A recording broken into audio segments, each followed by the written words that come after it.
On termine la semaine avec la grande émission Le Mag. Merci d'être là, les amis. C'est un plaisir de vous accueillir. Il va encore se passer beaucoup de choses parce que oui, la semaine n'est pas encore terminée. Et puis on va se diriger tranquillement vers ce week-end de Pâques qui arrive avec un programme, je vous le disais, très riche. Invités, chroniqueurs, reportages. On va mettre en avant la Côte d'Azur, comme on le fait chaque jour dans la grande émission Le Mag. Mais en particulier sur une commune aujourd'hui avec Monsieur le maire en plateau. Je vous en dis pas plus. Installez-vous tranquillement. On va passer une demi-heure ensemble. La grande émission Le Mag, ça commence juste après ça.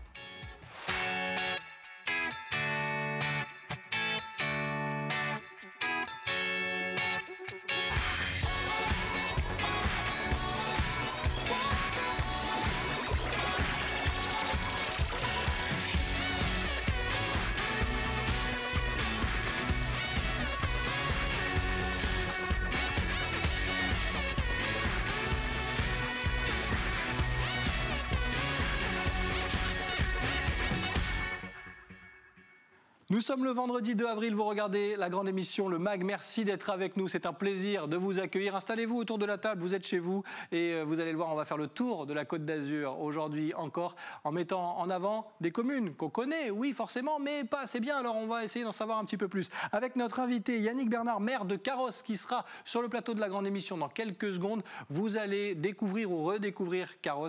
On va l'évoquer, on va évoquer la situation bien sûr, comment la ville s'organise et surtout les projets. Est-ce qu'on arrive à se projeter dans cette situation un petit peu particulière? Il se passe plein de choses en tout cas du côté de Carros qu'on va apprendre ou réapprendre à découvrir avec Monsieur le maire Yannick Bernard, notre invité sur le plateau de la grande émission Le Mag dans quelques minutes. Le reportage de la rédaction sera lui consacré au retour de la culture. Ça fait du bien, on en parle régulièrement dans la grande émission Le Mag. Gilles Marsala, producteur, directo-production, lance la comédie musicale Roxane. On en avait parlé sur ce plateau. Le casting est fini et vous découvrez tout ça dans quelques minutes grâce au reportage de la rédaction. Et puis, l'appel visio du jour, on va essayer de se faire du bien avant ce week-end avec une consoeur, journaliste, animatrice du Mag qui fait du bien sur C8. Tout est dans le titre. Et vous allez le voir, elle est solaire et c'est un plaisir de l'accueillir sur ce plateau, même virtuellement. On va essayer de parler bien-être, détente et on en a largement besoin avant d'attaquer ce week-end et surtout en fonction des derniers événements, et ben ça nous fait du bien de parler bien-être avec Karine dans quelques minutes. Elle est là et bon, toi tu es toujours zen, tranquille. Zen, de bonne humeur. Ouais, c'est vrai. Daisy m'accompagne aujourd'hui, ça va bien? Ça va et toi? Très bien. On garde toujours le sourire avec tout ce qui se passe et c'est important de... C'est vrai. Voilà. Et toi, en tout cas, tu as de la chance parce que tu peux être confiné sur ta terrasse et le soleil. Mais alors, tu vas finir la saison, mais cramé. Tu es bronzé. Non, pas cramé, juste ce qu'il faut. Oui. Et après, on arrête quand il fait trop chaud. D'accord. Tu prépares l'été, quoi. Voilà. Bon, voilà. On prépare l'été ensemble aussi. On espère qu'il va se passer plein de choses cet été, notamment du côté de Carros, une commune qu'on met en avant aujourd'hui, comme on le fait régulièrement dans la grande émission Le Mag. Et aujourd'hui, Monsieur le maire Yannick Bernard est notre invité du jour. Yannick Bernard, merci d'être avec nous. Installez-vous, je vous en prie. Bienvenue. Merci de m'accueillir. Avec grand plaisir. Bonjour Daisy, Monsieur le maire. Alors, on le fait régulièrement dans la grande émission Le Mag. On met en avant des communes de la Côte d'Azur. Essayez de savoir un petit peu comment ça se passe en ce moment, parce qu'on sait que les temps sont un peu compliqués. Voilà. On va évoquer cette situation dans un instant. Je voulais revenir sur le côté actualité, même si la grande émission Le Mag n'est pas une émission politique. Mais comment ne pas évoquer ce sujet, parce que vous avez été élu maire de Carros. Mais la situation est un petit peu compliquée. On avait, nous, convenu de ce rendez-vous il y a quelques temps. Et depuis, une petite polémique. Où en sommes-nous et que s'est-il passé surtout? Quelle est la situation autour de votre poste finalement? Écoutez, au niveau de mon poste, ça n'a pas beaucoup évolué. Le tribunal administratif de Nice a déclaré invalides les élections pour un certain nombre de raisons. Et vous avez raison, on n'est pas dans la politique aujourd'hui. Ces raisons, je les conteste devant le Conseil d'État. On attend une décision d'environ 6 mois à peu près. Donc là, ce que je peux vous indiquer, c'est que l'équipe est ultra motivée et vu l'actualité, on n'a pas le choix. Bon, tant mieux. Et on va continuer de se projeter vers l'avenir parce qu'on a envie de parler de l'avenir de Carros aussi. Et ce confinement, on va être obligé de l'évoquer également. Comment ça se passe? Comment vous l'avez géré avec vos équipes justement sur le terrain? Comment la situation sanitaire est appréhendée du côté de Carros? Alors écoutez, la première chose, moi, qui me semble important, c'est de voir ce qui a été fait au niveau de la métropole, au niveau notamment de la campagne de vaccination. Ça a été une formidable réussite. Et là encore, les communes ont su s'adapter aux exigences sanitaires. Nous avons, été capables d'être très, très agiles, en fin de compte. Et je crois que c'est au niveau de l'agilité qu'il faut tirer son chapeau pour les employés de la ville. Pourquoi agile? Parce qu'au fur et à mesure des annonces, à chaque fois, nous nous retrouvons avec des exigences supplémentaires. Là, entre hier soir, les annonces du président et 2 jours après, nous sommes déjà en train de mettre en place des systèmes d'accueil pour, par exemple, les familles de policiers, de fonctionnaires, pour les soignants, parce qu'on voit bien que l'école s'arrête, il y a des vacances, mais pendant 3 semaines, si nous ne sommes pas en capacité d'accueillir les enfants, par exemple, de ces personnels-là, eh bien, une grande partie de notre résilience sanitaire va s'arrêter. Bon. Vous contestiez un petit peu cet avis, c'est-à-dire de vouloir fermer les écoles.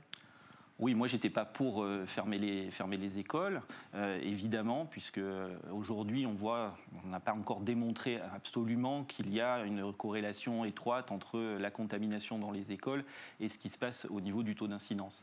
Vis-à-vis de ça, ça présente aussi beaucoup de difficultés au niveau économique et au niveau social.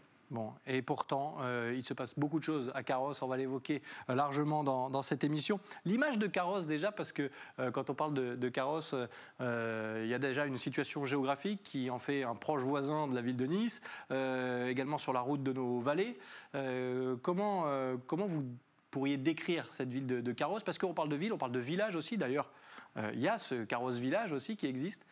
Mais écoutez, moi j'ai l'habitude de dire que le Carros c'est déjà la 5e ville de la métropole, mais c'est 5 villes, mais c'est 5 quartiers, ou 5 ensembles. Vous avez la ville nouvelle, le village, les plans de Carros, ces anciennes terres agricoles qui sont aujourd'hui très prisées pour y vivre. Vous avez la zone industrielle qu'il ne faut surtout pas habiter, et ce que nous appelons également les écarts, c'est un petit peu les coteaux que nous retrouvons. Et chaque quartier, chaque secteur a des particularités qui sont assez extraordinaires dans tous les domaines, et je pense qu'on va en parler dans l'émission. Bien sûr. Daisy, tu découvres Carros, toi, ou tu connais de nom? Je connais, je suis déjà allée visiter le vieux Carros et tout ça, donc j'ai trouvé ça magnifique. Je trouve que c'est une ville assez complète, et puis elle est en pleine expansion, puisque depuis qu'il y a eu la 202 bis, il y a quand même pas mal d'évolutions au niveau de cette ville. D'ailleurs, j'ai fait des visites dernièrement avec on va tout savoir. pour trouver un appartement. D'accord. Donc non, elle est en pleine expansion, et oui, c'est beau. C'est vrai que les Azuréens, parfois, on est voisins, on connaît Carros, on y passe parfois, mais on ne se dit pas, tiens, quels sont finalement ceux qui viennent vivre à Carros? Aujourd'hui, le profil de l'habitant de Carros, il ressemble à quoi?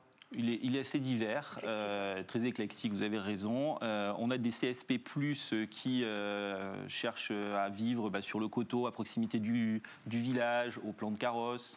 On a aussi un monde ouvrier qui, lui, est plutôt attiré par les images que nous voyons en ce moment, c'est-à-dire la ville nouvelle. Vous avez beaucoup de petites maisons individuelles qui sont disséminées comme ça.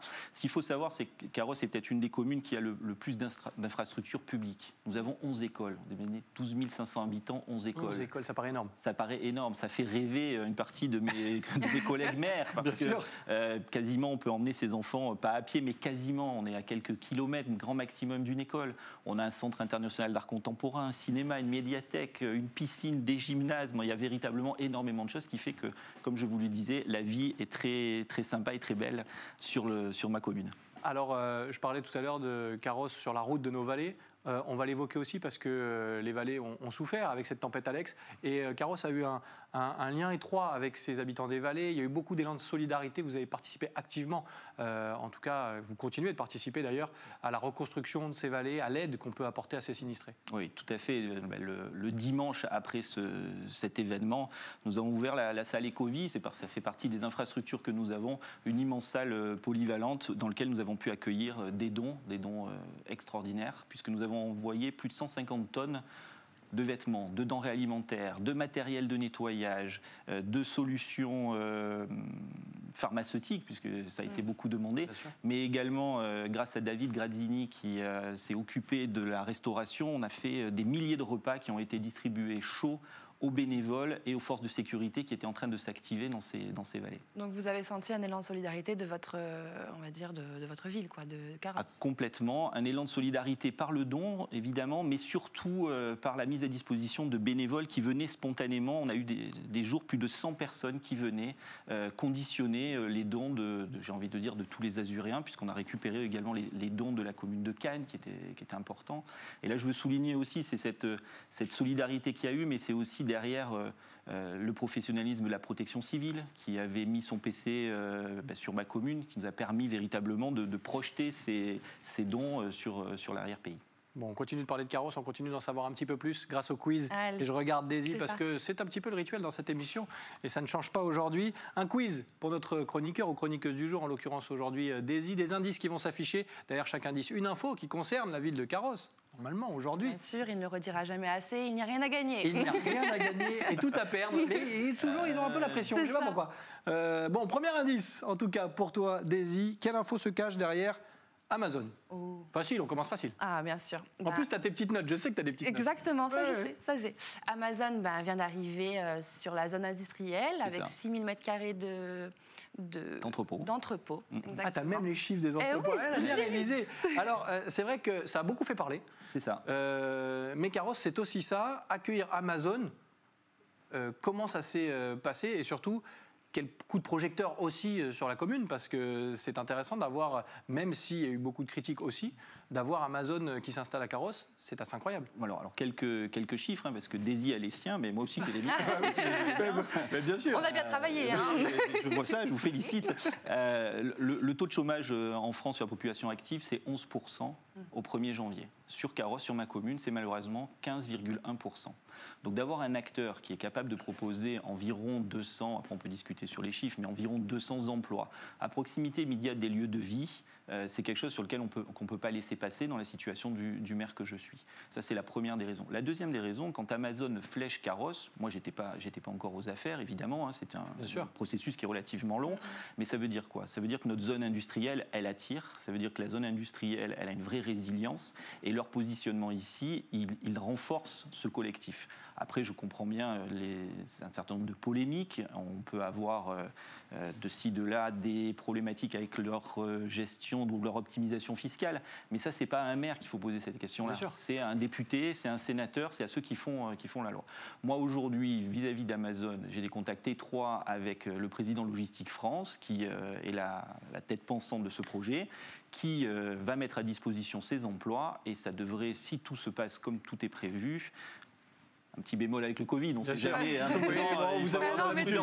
Maintenant, on a l'habitude. Un peu de prudence. Ça devrait ouvrir fin juin, début juillet, leur activité de livraison. Et ça n'empêchera pas Carrosse, et on y reviendra dans quelques instants, de s'intéresser aussi à ces producteurs locaux, à ces commerces de proximité. Et on l'évoquera bien sûr. Daisy, deuxième indice, parce que ça passe beaucoup trop vite dans cette émission, il va falloir trouver l'info qui se cache derrière cet indice.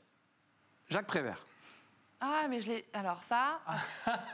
Elle regarde ses notes. C'est le seul endroit. À l'école, elle ne pouvait pas tricher comme ça. Voilà. Et là, non, je me mettais sous les jambes, vous inquiétez pas. Quelle escroquerie. Je ne sais plus. Jacques Prévert, c'est par rapport je vais pouvoir vous aider. Oui, voilà. Je connais un petit peu Jacques Prévert. Jacques Prévert, c'est notre centre culturel que nous avons dans la ville nouvelle.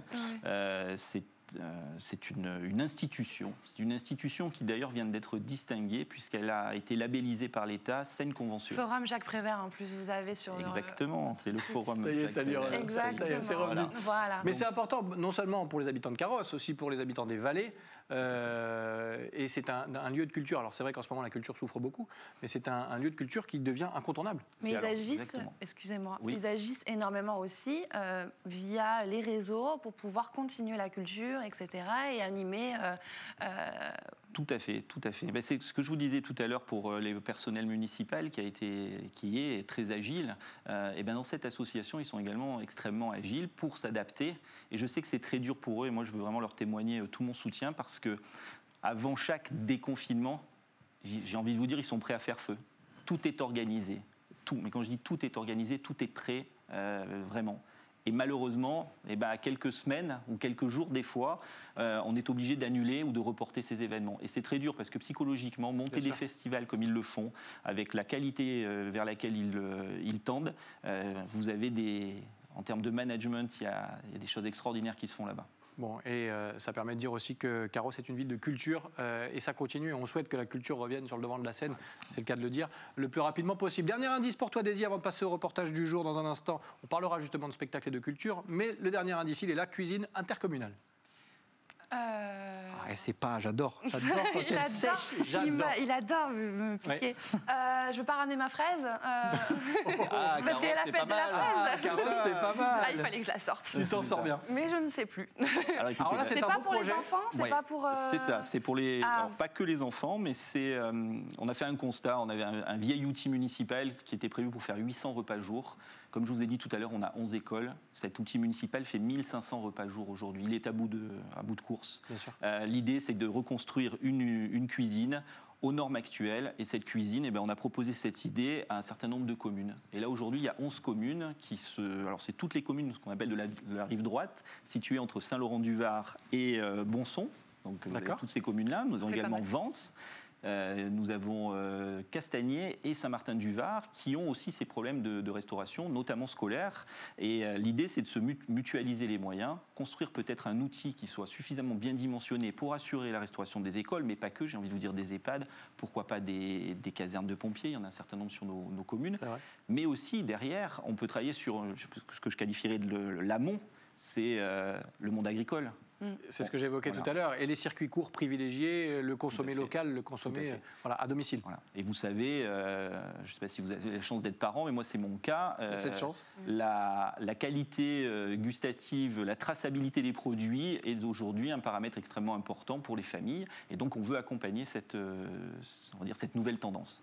Yannick Bernard, maire de Carros, est notre invité sur le plateau de la grande émission Le Mag. On continue de découvrir la commune aussi. On vous la fait découvrir dans un instant. On sera connecté parce qu'on a envie de se faire du bien avec Karine Arsène, animatrice sur C8, qui, elle, tous les dimanches, nous donne plein de conseils bien-être. Vous allez voir, vous allez partir au week-end détendu, je vous le dis. Mais juste avant, le reportage du jour, il est consacré à la culture. On l'évoquait tout à l'heure avec le Forum Jacques Prévert. La culture qui revient petit à petit. On l'espère, on croise les doigts. En tout cas, il se passe des choses sur la Côte d'Azur. Regardez ce reportage de la rédaction d'Azur TV. Un spectacle inspiré de Cyrano de Bergerac, signé Directo Productions, et c'est Marie Justo qui nous en parle. Et quand il rentrera chez Dieu, son salut balayera largement le seuil bleu. Ils incarnent à eux quatre l'une des plus célèbres histoires d'amour françaises. Ces quatre chanteurs vont monter sur scène dans une adaptation de Cyrano de Bergerac d'Edmond Rostand. Et après une longue période de césure à cause de la Covid-19, artistes et techniciens sont ravis. Ça fait énormément de bien de retrouver la scène. Aujourd'hui, ça fait 1 an qu'on partage des émotions, mais à travers les écrans, on peut plus le faire en vrai. Et c'est vrai que là, de pouvoir relancer un spectacle et être parmi les premiers aussi, c'est excitant et on a hâte. Ce spectacle a germé dans l'esprit du producteur niçois Gilles Marsala. Roxane, une adaptation musicale imaginée aussi pour donner un coup de fouet à tout le secteur de la culture en pleine pandémie. L'objectif principal, c'est de faire une création mondiale qui va démarrer à Nice avec des artistes azuréens qui, on le sait, ont du mal ils ont plus de ressources depuis des mois. Et puis surtout de le faire dans un endroit magnifique qui va créer un petit peu l'événement. C'est sur le port de Nice, c'est-à-dire que les gens vont pouvoir à la fois venir manger dans les restaurants qui ont eux aussi été très impactés par la crise sanitaire et venir voir un dîner-spectacle sous les étoiles.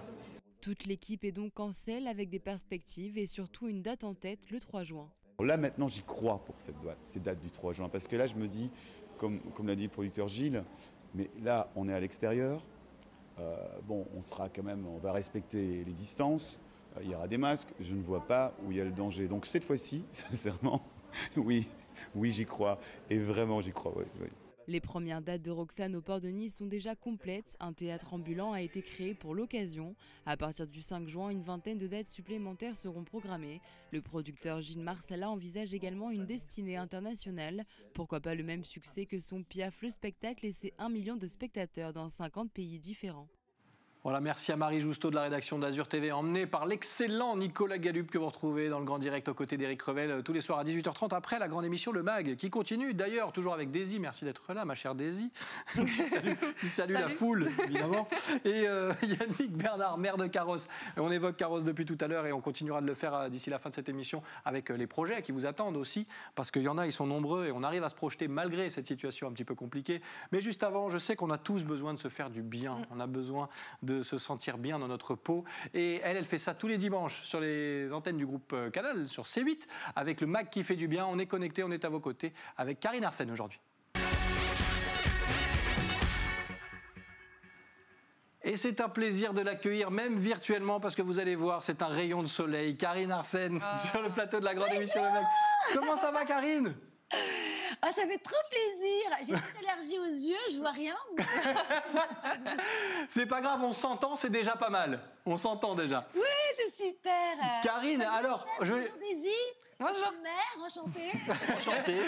Alors, monsieur le maire, Daisy, si vous voulez voilà, vous détendre, vous faire du bien, prendre soin de vous, de votre vous intérieur aussi, il y a le Mag qui fait du bien sur C8 et c'est un plaisir de l'évoquer avec Karine. Parce que Karine, on va expliquer un petit peu le concept. Je parlais d'une période un peu anxiogène où on a besoin de ce genre de programme. Explique-nous un petit peu l'idée de ce programme le week-end sur C8. C'est une émission en fait qui porte bien son nom. Hein. C'est une émission qui fait du bien puisqu'elle est plutôt portée sur essayer de trouver des encouragements, rentrer dans les chaumières et essayer de réveiller vraiment le soleil qui est à l'intérieur de soi. Et par des encouragements très concrets. Donc, je reçois des experts qui viennent et qui ont à cœur de transformer la société à travers le développement personnel, la spiritualité. On parle aussi de science, voir si la science a, par exemple, approuvé ou pas la loi d'attraction.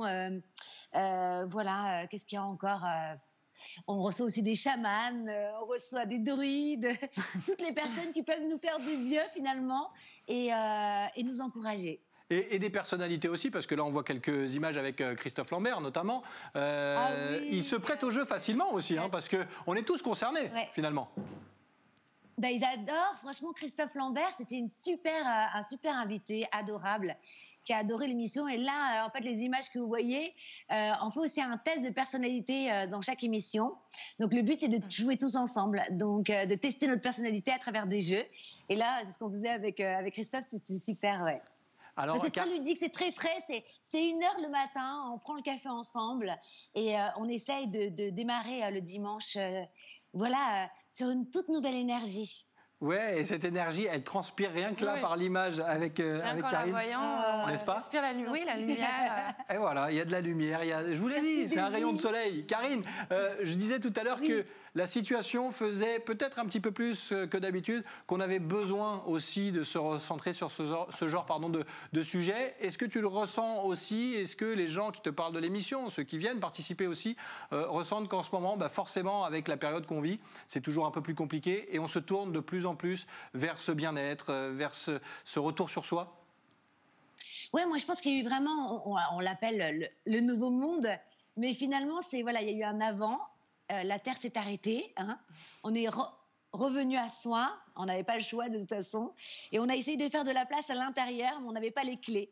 Et là, il y a eu une explosion finalement dans le développement personnel, et même cette émission a commencé à véritablement cartonner pendant le premier confinement, où là on a fait des records d'audience parce que les gens voulaient des outils finalement pour arriver à être heureux, peu importe les difficultés qu'ils vivent. Parce que c'est ça en fait le but du jeu, c'est les difficultés, on en aura toute notre vie. Hein. Bon là, on vit quand même quelque chose sans précédent, hein. Une période troublée dans le monde entier, donc c'est urgent justement que ce genre d'émission existe. Et moi, je suis même pour qu'il y ait plein d'émissions comme ça. J'adore la concurrence positive.